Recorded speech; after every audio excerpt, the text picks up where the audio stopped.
Hey guys, welcome back to my channel. And today we're not going to open up a box of 89 Dunruss, but I wanted to tell you a really cool story about um, what, as much as I think I know about cards and how little I know about cards, uh, as it turns out, and just how um, a, a thing to keep in mind about the card industry is that, not all wax, junk wax, as people call it, is bad. Now, what I really this is a quick video. It's just a story about a purchase I made and how it turned out really really well.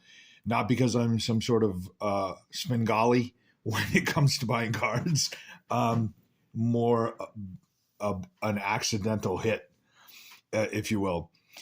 I bought a tote. A guy comes into the flea market and he says, "Hey, I've got these baseball cards, and and uh, and can you come take a look?" And I said, "Sure, I'll go take a look," because you always want to take a look. You don't know whether or not the guy might be talking about um, you know um, cards that are he might be sitting in he might have from 1965 or 1958. So you always want to take a look. More often than not, it's going to be junk wax era stuff. That's been my experience. So when I got out to his vehicle, sure enough, he had a tote, and the tote was filled with a lot of wax. There wasn't many loose cards. There was some, but not a lot. Most of it was just wax. And if I'm being 100% truthful, which is the goal here, I want to say there were like 20 boxes of 1989 Dunruss. In better shape than this. This one here you can see has been a little bit beat up. There's one pack missing for some reason, but all of the other boxes were complete. Okay. And in those boxes, I know there's a Ken Griffey Jr. rookie card in that, potentially in those boxes, but the reality is that for the most part, that card is a $5 card. But we were also in the throes of the pandemic. So everything I knew about cards in 1989 Dunruss told me, don't buy this.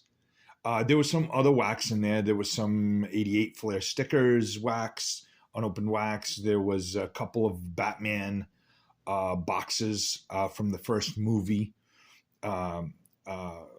which I think was released in the late 80s, 87, 88, 89, something in that time frame.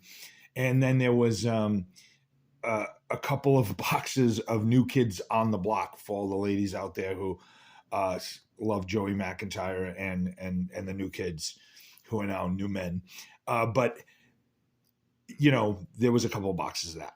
So I'm looking at this whole thing and I'm thinking to myself, oh no, I don't want to be burdened with 1989 Dunruss baseball, right? I mean, I've spent most of my life knowing that 1989 Dunruss is impossible to move. But there were two things kind of going against me in this particular instance. One was that I didn't understand that, wax had taken on a new role during this pandemic. I knew, some of the stuff had gone up a little bit in price, but not a lot. So what I did was I didn't want this tote, but it was unopened wax. So I said, look, this is the type of stuff that's very difficult to move. When I've had to sell this stuff in the past, I've sold it for like $5 a box and so on and so forth. And so I was not really keen on buying it. And I remember telling him, I'm like, look, the stuff you have here, for me, is not something I really want. He's like, well, I just want to get rid of it. And he kept asking me to make him an offer. And I said, look, in all honesty, I really want no part of this. But if I don't want to insult you, but I'd be at about $50 on this. And he's like, that's fine. And he accepted the offer. And I remember after I paid him, I bring the tote back in with me to the flea market. I might not have even brought the tote back in. I might have just put it in the back of my truck and said, what am I going to do with this? And those of you who've been in the card market for a long time know what I'm talking about. These cards, are very difficult to move. These boxes were very difficult to move for a long, long, long, long time. And they still are. You know what I mean? You're not going to get a ton of money for these. You might get 10, 15, maybe $20 for them. But apparently what I was missing was that the chase for Griffey rookies during the pandemic went kind of through the roof. I had no idea, that people were out there actively buying this. So that was on a Sunday. On Monday, I take a picture of a couple of the boxes and I put them on eBay. And I said, all right, well, let's see what happens. I looked up what the sold and completed prices were, and I saw that they were selling for about $25. And that stunned me. But I said, all right, let me just put it on and see what happens. And I think I put 8 of the boxes on that day. And by Tuesday morning, all eight were sold. And then so I put another 8 on, and it took about another 3 or 4 days, and all of those boxes were sold. So the transaction actually turned out to be a humdinger in terms of making money. And I had no idea that was going to happen. No idea. I remember thinking to myself, I'm going to be stuck with 1989 Donruss wax forever. But again, I didn't factor in that there was a desire for this particular wax. Now, I am going to make a couple of comments on wax. Again, I'm not the end all be all. Clearly, I lucked into a successful deal that time around with this 89 Donruss. And I didn't really just, I just kind of was like, hey, what the heck? I just kind of lucked out here. But let me say that again. I'm not even going to say I don't collect wax. I think it's a good idea for some people to collect wax because I've seen the wax, blow up. So, for example, you have like unopened boxes of wax, and you can make a ton of money on unopened boxes of wax if it's the right stuff. What I found was that, but it's never been my thing. It's never been my thing. So when this wax came in, I was just like, all right, got to get rid of it. I got to sell this. And I sold every box of wax. And what I will say about wax, in my experience, is that the only one real critical mistake one could do with wax is open it. Now, of course, you can get hits. You're going to score sometimes when you open wax. But the return on investment on unopened wax is going to be on the fact that it's unopened, that it's sealed. That is what's going to bring the value on wax. I certainly didn't anticipate it with 1989 Donruss. That's for sure. I didn't see that coming at all. Completely floored by it. But, that's what happened. So, you had all of this wax, and if I had, and I'll say this because it's true, if I had all of these cards from 1989 in a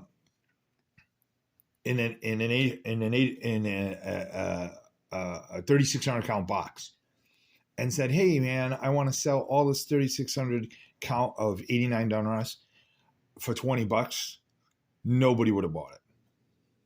Nobody would have bought it because nobody wants it. The idea of unopened wax is people hitting on the lottery ticket aspect of this thing. So what they did was like, hey man, I can open this myself and maybe I can get 4 or 5 Griffies or 2 Griffies or 1 Griffey that I can send off to PSA and it'll come back at 10. Now, I'm not going to go into the investment strategy of that because that's for you, the collector, to decide. I personally don't think that it's the way to go. Unopened wax can be a treasure. So if you do stockpile wax, if you do buy wax on eBay, I would say that my less than expert opinion is to keep that wax closed, keep it sealed, because you can hit on some wax later and make a good return on investment. Whereas when you open it, if you don't get what you want, if you don't pull the card that you were hoping to pull, a bunch of loose cards of some year are not going to have that kind of desired effect. So that's my opinion on wax. Junk wax, if you can get it fairly cheap, you can pick up some boxes, put them, in a closet and see what time does for it.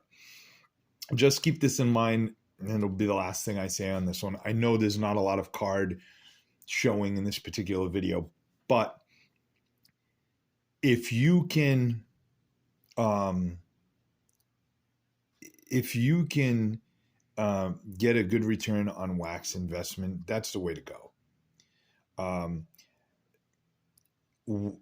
I certainly was of the impression that this was just straight junk wax.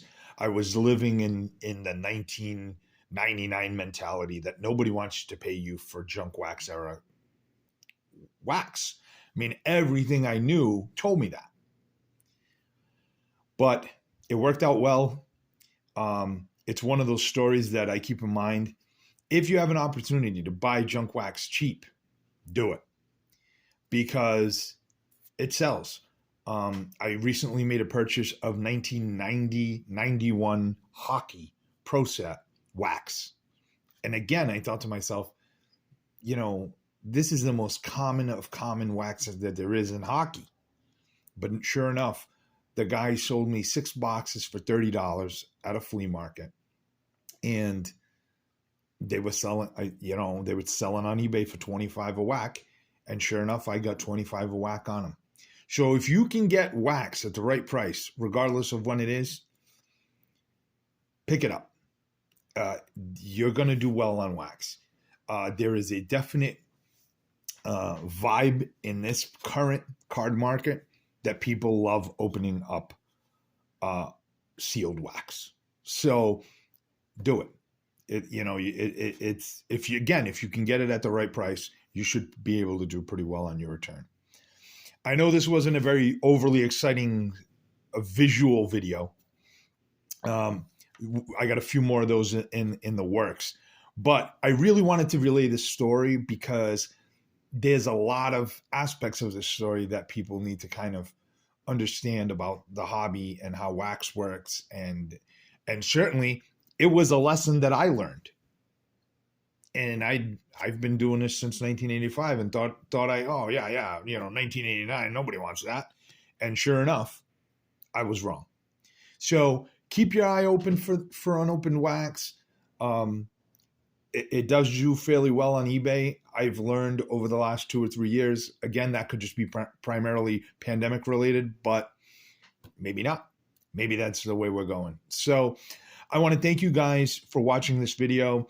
I know it wasn't very visually stimulating, but this was really more about the story.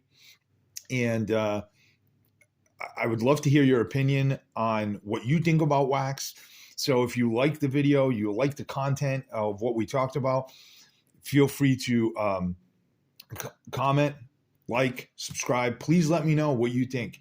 I'm eager to get the conversation started, and we'll see you in the next video. Thanks.